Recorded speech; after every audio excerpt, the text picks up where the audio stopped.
আমার ছোটবেলাটা মানে আমি যাদেরকে দেখেছি তারা মানে কি বলবো মানে নক্ষত্র বললেও কম হয়। আমার ছোটবেলা থেকে দেখা হচ্ছে, আমি সবাইকে জেঠু বলতাম, সুনীল গঙ্গোপাধ্যায়, শীর্ষেন্দু মুখোপাধ্যায়, নীরেন্দ্রনাথ চক্রবর্তী, সঞ্জীব চট্টোপাধ্যায় এবং অবভিয়াসলি যারা খুব দিকপাল সাংবাদিক, হ্যাঁ, তখনকার দিনে আনন্দবাজার পত্রিকায়। মিডিয়াটা আমার বাবা একদমই চাইতো না আমি মিডিয়া বা ওই ধারে কাছে আসি। হ্যাঁ, আমাকে মনে করতো, বাবা বলতো তুই আলোকবর্ষ দূরে থাকবি। ওই দেখলাম ওই ক্যান্ডিডটা আমার সঙ্গে যায়। আচ্ছা, তো ভেরি বিউটিফুল নেম। তো সেইখান থেকে সবাই বলতো কমিউনিকেশন কখনো ক্যান্ডিড হয় না। হ্যাঁ, আমি বললাম যে ওটার জন্যই তো।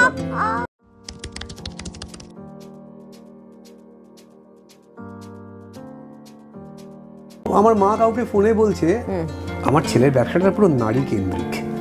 আমরা যখন কাজ শুরু করেছিলাম তখন না ছিল সোশ্যাল মিডিয়া। আমার মনে আছে 2008 বা 9 ওই সময় একটা অর্কুট বলে একটা ব্যাপার উঠেছিল, সেইটা ওখানেই থেমে যায়, তারপরে ফেসবুক আসে। কিন্তু আমরা যখন শুরু করেছিলাম তখন যেটাকে আমরা এখন লিনিয়ার মিডিয়া বলি, হ্যাঁ, যে পুরোটাই নিউজ পেপার ওরিয়েন্টেড, সকালবেলায় খবরের কাগজে দেখতে পাবো, বা প্রাইভেট টেলিভিশন বলতে গেলে কিছুই ছিল না। এখন চ্যাটজিপিটি এমন জায়গায় চলে গেছে যে ইংলিশের জানে না, সেও যদি মোটামুটি কয়েকটা শব্দ লিখে দেয় চ্যাটজিপিটি বলে আছে তুমি এটা লিখতে চেয়েছো। একদম সরি টু সে, শুনতে খুব খারাপ লাগে যে অনেকটা ওই রাঁচি, পাটনা, ভুবনেশ্বর, হ্যাঁ, ওর বাইরে ওই কলকাতাকে মেট্রো সিটি বলে ওরা ট্রিট করে না, বিকজ ওদের ধারণাটাই হচ্ছে এখানে ব্যবসা নেই, এখানে কিছু নেই। বাঙালিরা কখনো লন্ডন বলে না, লন্ডন বলে, লন্ডন ফেরত। হ্যাঁ, আর বিলেতটা আমরা সবসময় লন্ডনকেই বোঝাই। হ্যাঁ, আমেরিকাটা ওটাও আবার সিলেবাসের বাইরে। এখানে অন্তত 20টা লোক আছে, তারা সবাই বলে আমরা এনএবিসির রিপ্রেজেন্টেটিভ।